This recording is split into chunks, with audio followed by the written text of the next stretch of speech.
Forget the sanitized stories of old plantations and the simple two-paragraph summaries you read in school. The history you were taught was a filtered version of a much darker reality. What you are about to hear isn't just about hard work in the sun.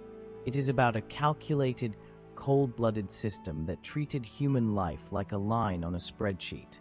We are diving into the facts that were kept out of textbooks for centuries, the parts of history that were too brutal, too perverse, and too calculated to be printed. We are peeling back the skin of the American past to reveal the gears of a machine that saw people as nothing more than livestock. Brace yourself, because once you see the recounting of horror, you will never look at history the same way again. Stay with us till the end for valuable insights. Like, subscribe, and share to support the channel. In the quiet corners of Virginia, there were farms that didn't grow a single crop. There was no cotton to pick, no tobacco to dry, and no wheat to harvest.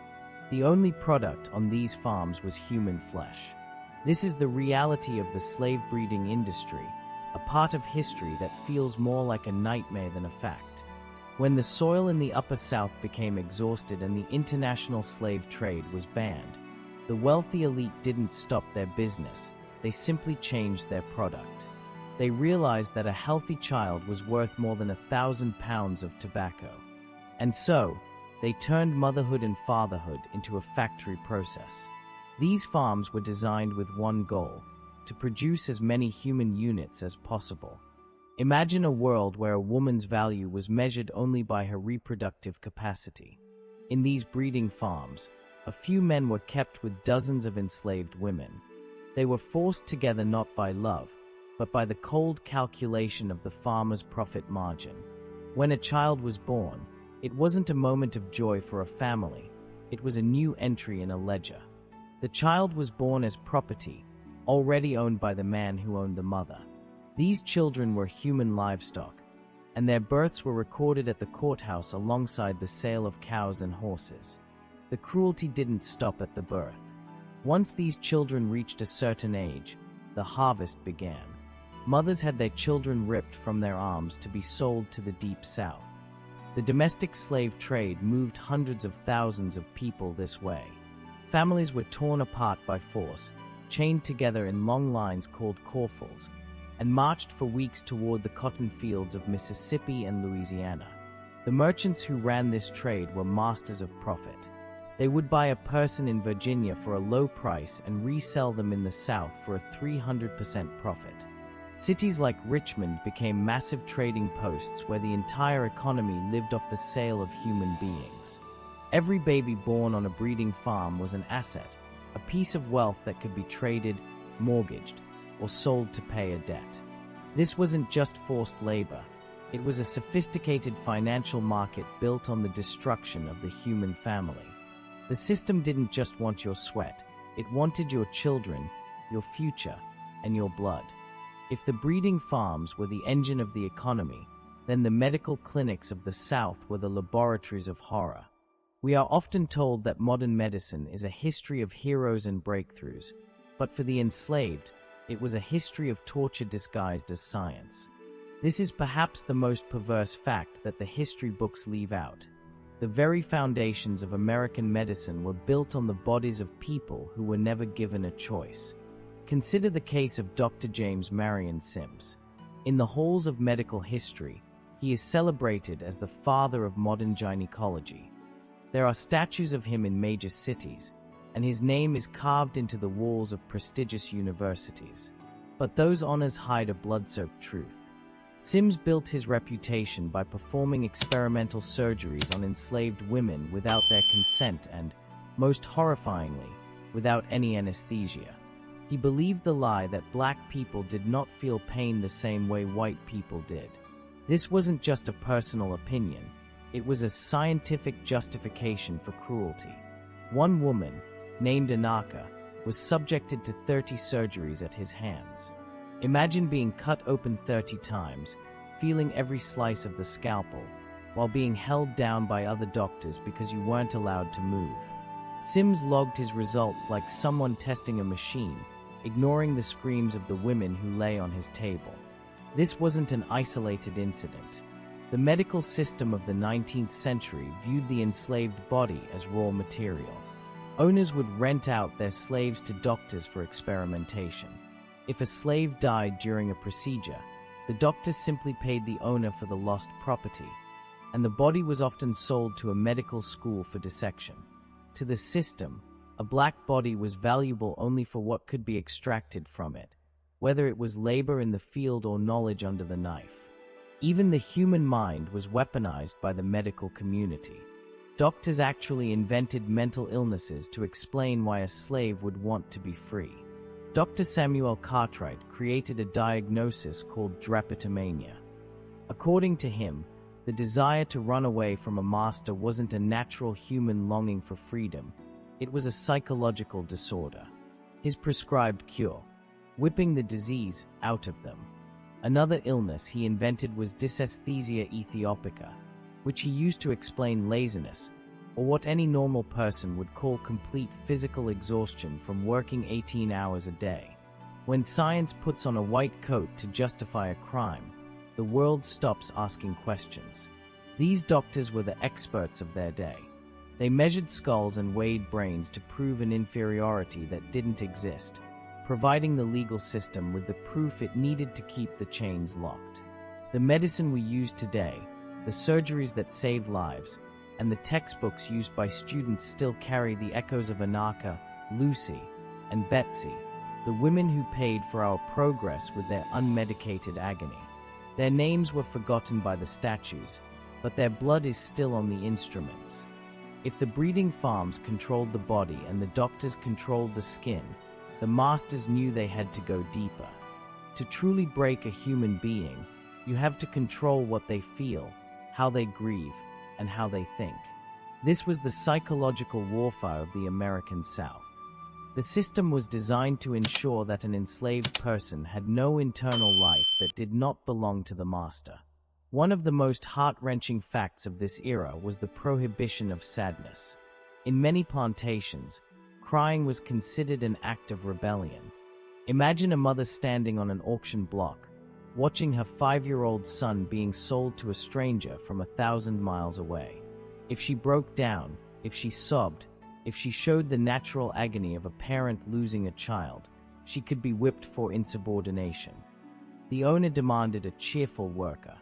He didn't want to see the mirror of his own cruelty reflected in her tears.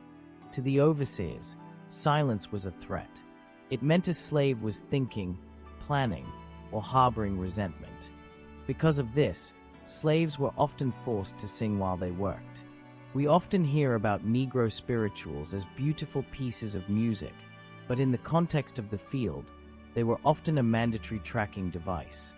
If the overseer could hear you singing, he knew where you were and that you were working. A quiet slave was a dangerous slave.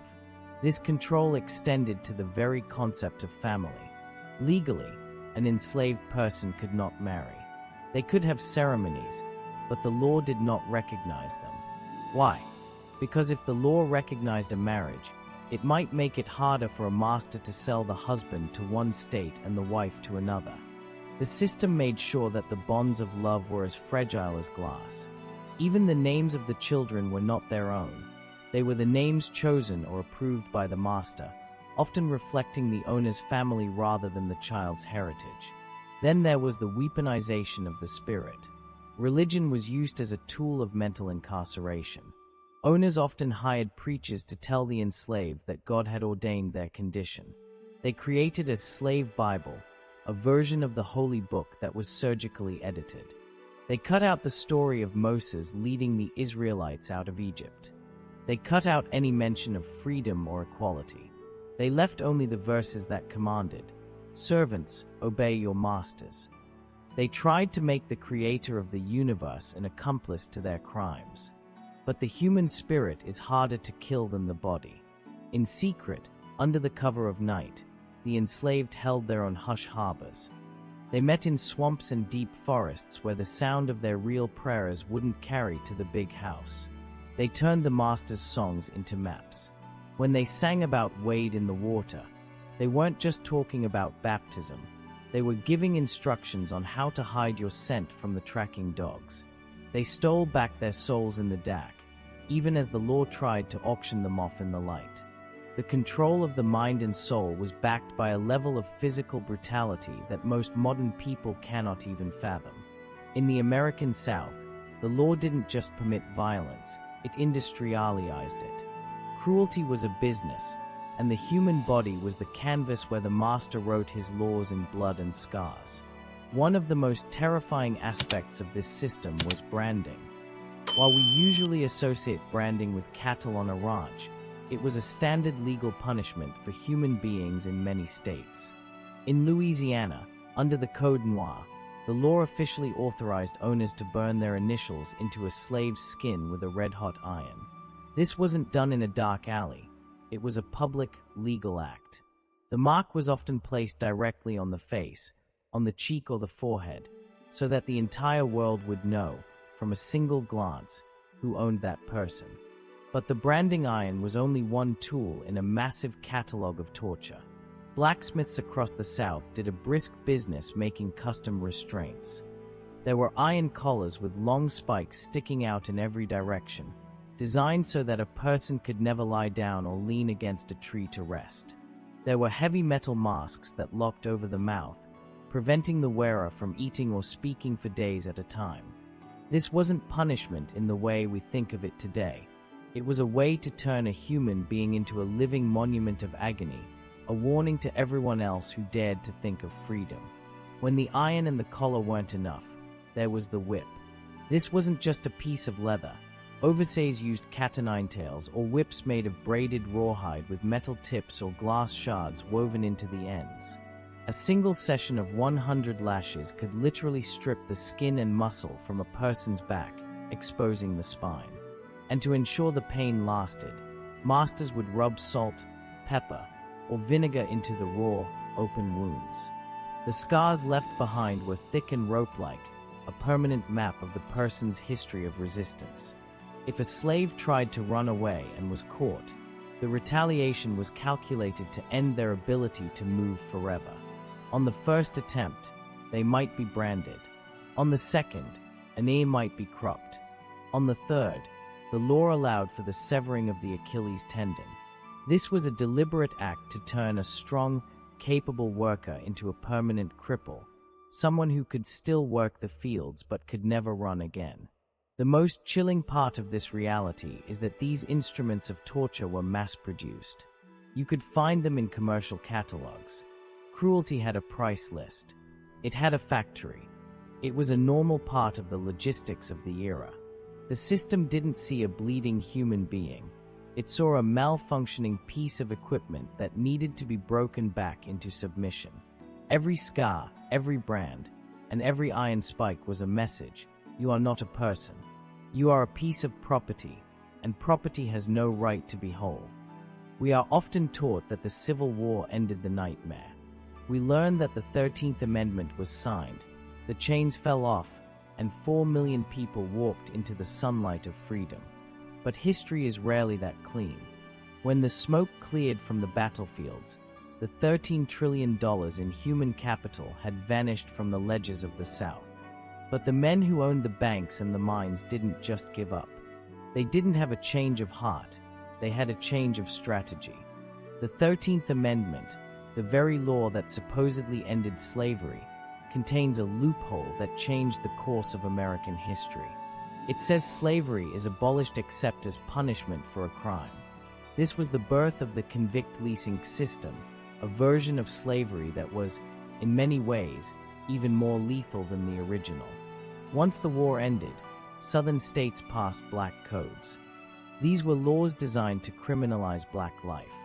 You could be arrested for vagrancy if you didn't have a job, or for changing employers without permission.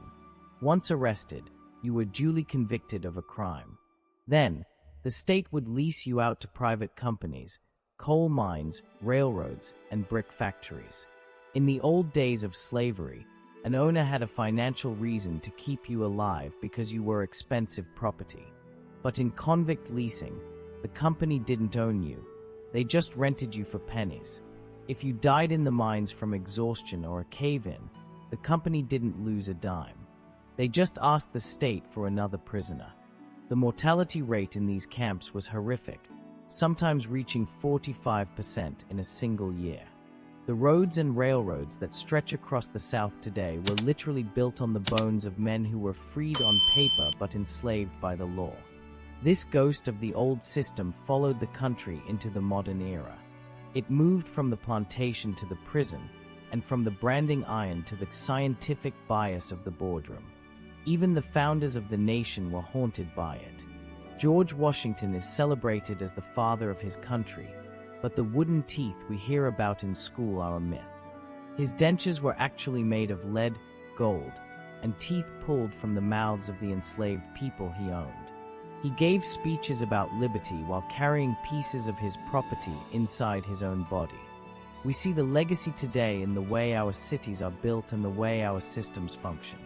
The sundown towns that existed well into the 1960s, places where a black person could be killed just for being outside after dark, weren't just in the deep South, they were all over the North and West. The Green Book wasn't a travel guide for fun. It was a map of survival in a country that still treated a segment of its population as a target. History isn't just a list of dates. It's a living thing. The 25 facts you've explored today aren't just dark trivia. They are the blueprints of a machine that was designed to never fully stop. The chains didn't disappear. They became invisible. They became debt. They became redlining. And they became the mass incarceration we see today. To look at this history isn't just about being braced for the horror. It's about understanding that the world we live in was paid for by people whose names were erased, whose families were sold, and whose very tears were against the law. Only by looking at the truth, as brutal as it is, can we finally begin to break the machine for good. If you enjoy Dark Untold History, subscribe because we uncover what others won't.